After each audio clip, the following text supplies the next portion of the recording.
Okay, welcome back. We're on page 345 talking about how we're going to call this fragment dialog. So, as you can see on the screen, there's this thing called a fragment manager, and there's only one fragment manager that exists for an application. And then there's a thing called a transaction ID. Okay, so let's just do one of these things. So I don't really need well, what I need to be able to do is get my current fragment manager. So I'm going to say get support fragment manager. Okay, that's going to go grab my fragment manager that I already have. And then I need some sort of a fragment transaction tag. Now in the book they just say 1, 2, 3 as a, well, it's supposed to be a string here, but hang on. 1, 2, 3. Okay, now what the heck is that? Well, how about this? If you listen carefully to the words, and if I said, this is a fragment transaction tag, if you ever taken a database course, you kind of know what a transaction is. A transaction is designed so that I could bundle 2, 3 actions together and they would all occur at the same time.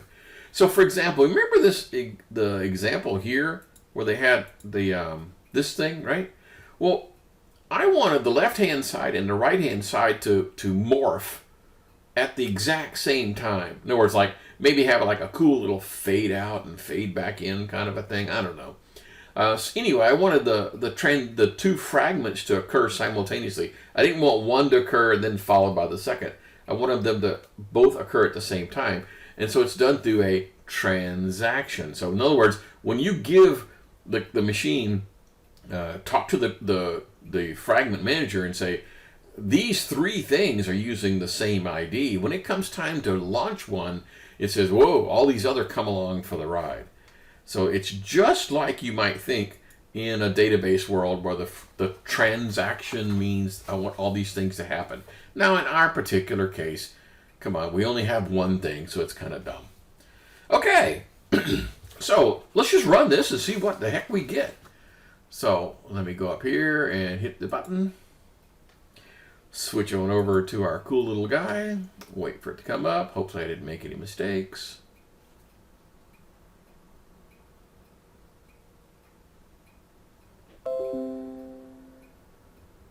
And there we have a button. So I'm going to click on the button and up pops make a selection and cancel and OK. Now these buttons work, they just don't do anything. Now in the context of a dialogue, it is very typical that I want to have your eye focused on the dialogue. That's what dialogues are for. In other programming languages, this is called a modal, good term. Modal means in your face, on top of everything, absolutely on top of everything, and then you must click on this before you can do anything else. In other words, your application is completely stuck until you do this. So it's in your face, on top, and you must address its requirements before you can continue. So that's how, in this context, that's how this fragment is being used. It's being used as, you know, a way to pop up something on the screen that gets your attention and grays out the rest of the screen so that you can't do anything else. Okay, kind of cool. Okay. Now, there's a section in the book, starts on page 346, where they do this note to self app. I'm not going to demo that here in the lecture. So I'm going to skip around a bit to find some juicy bits. So, naming convention on page 346. Now, we've talked about this a lot in different pieces, but now we get to kind of roll it all up into one. All right, so we already have a bunch of naming conventions that we've used. For variables, just a plain old everyday variable, we typically use lowercase, like that's a variable right there. Cool? No big deal. For classes, we use Pascal case, which means the first letter is capitalized, and so that's how we did it there. Cool? For constants, I don't have any constants, but if I had one, I usually put those in full caps, right? So, hey, what the heck? Let's do one up here. So I'm just going to say, you know, whoa, I have my caps lock on. A final integer, I don't know, num equals 12, like that. Okay, so constants are typically all uppercase. Widgets, now widgets I use Hungarian notation a lot. And so, for example, a button would be BN something, and a text view would be TV something, and an edit text would be ET something. So that's Hungarian notation. So now we need to talk about the naming convention for everything that's in the resources part. Now, I mentioned to you before that one of the weirdest thing is whenever you create a resource, the resource name has to be lowercase. Now let's just see if they're lying. Let's just go pick one of these guys. And so I'm gonna go directly to the code here. And so here's an XML and a vector guy. These don't actually have any names. That's a dumb idea. Let's go to this one. Whoops. Okay. The idea is that these guys have to be all lowercase. See how it says like IC launcher? Even things that you drag and drop, like dragging and dropping a PNG file or graphic file into the bitmap, it has to be lowercase, which is kind of weird. So all the resources have to be lowercase for whatever resource, whatever need. So this kind of brings up, skipping a bunch, brings up the thing about on page 352. They talk about it in a little bit more detail about using the XML file instead of the text. So right here, for example, I've got this thing called button. And I don't want to have a hard-coded name for my button. I guess I should have come up with a better name for button. Hey, can I do that now? You guys allow me to kind of undo this. So I'm gonna click through and get back to normal stuff. Okay, cool. So I'm gonna go back to the designer and I'm gonna change this thing because I don't want the button to be called that. I'm gonna call mine, I don't know, button do it. How's that for an ID? And then the text I want to be just do it like that. Okay, cool. Now, one of the things that's kind of weird, we've been kind of ignoring this part right here where you get a little warning. It says hard-coded string should be using a string resource. Ooh, really? So you'd think that there'd be an easy way to go over here to the attributes and fix this, like some sort of a thing you could click on here that says, okay, I'd like to fix that. I mean, that's nice. This is telling me that there's something to do. Maybe this little button over here about picking resources, that'll be the way to get there. No. But if you switch over to the code view, okay, now you get this little yellow thing. You know how it's yellow? So now I go in here and say, oh, would you like me to fix that for you? Yes, please. And doink, it says I'm going to create a new resource. I'm going to call it that. Is that okay? And you say, yes, please. And it does it for you. Now let's go look at the strings guy to see what it did. So it created me a new string resource, and it gave it a name. Obviously, the name has to be lowercase. And then the text that goes in there, which is do it. Kind of straightforward, I would think. By the way, is anything special about this thing called strings? I mean, could this be called kumquat.xml? Yeah, it doesn't really matter. Okay, so in review, yeah, you probably ought to go through and make all those yellow warnings go away. And the way to do it, the most easiest way is to go to the XML designer and have it do it for you. Okay. Okay, let's just remember why we're doing this.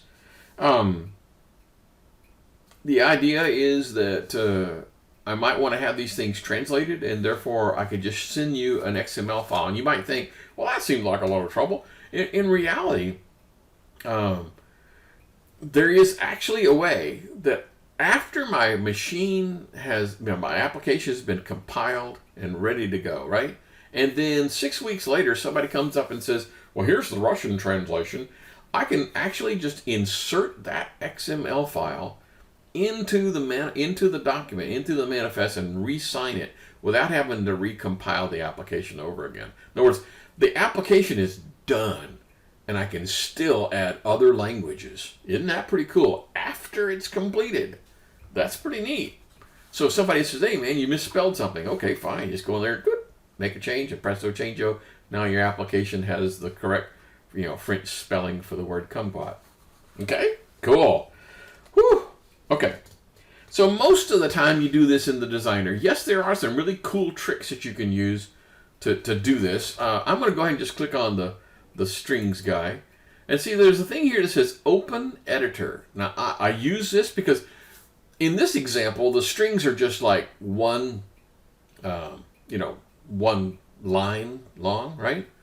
But sometimes it could get rather large. And so I'm going to hit the editor, and I can go in here now and start doing some more things. I can add more things, add a key, and when I get to this point, if I can get this little message to go away.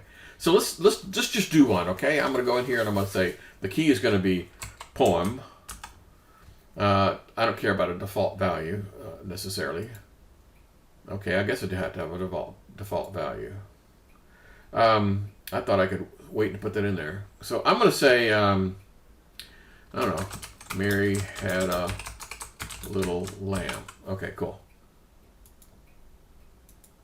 Now, what I want to do is I want to be able to, instead of having it one line long and not being able to see anything, what I'm going to do is I'm going to click on this and click on this little guy right here, the Shift Enter, and now I get to see the entire freaking thing.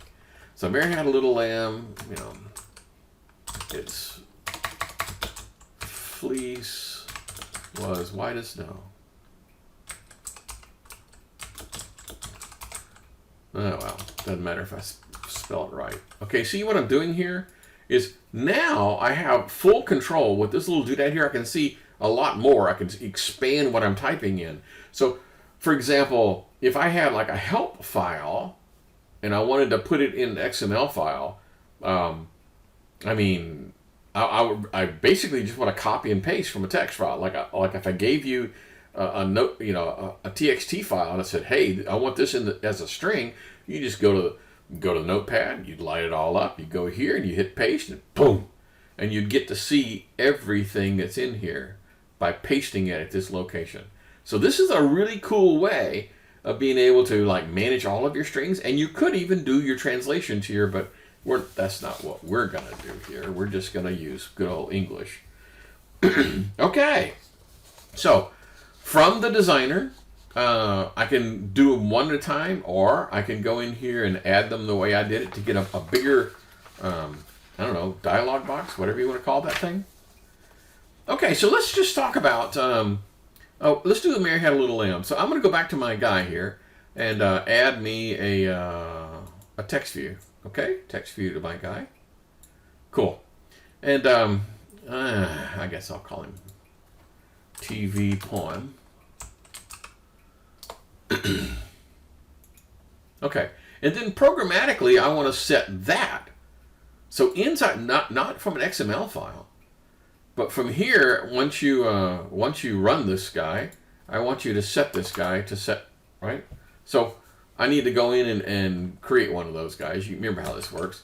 So this would be a text view, TV Poem.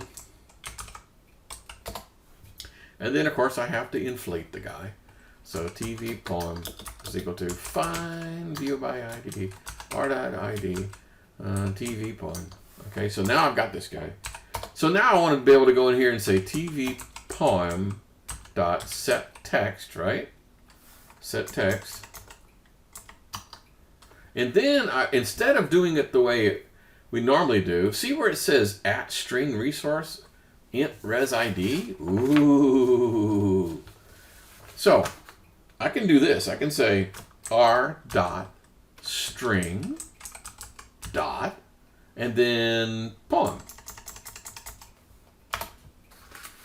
So this is a way from inside your Java code. Now, to do it at the designer, I just need to use the @thing, right? @string whatever, but I don't necessarily have the @string thing here. So inside Java, I have to use this little cool thing where I do the get string. Okay, we're coming up on the 15-minute mark, so we'll catch this up in just a second.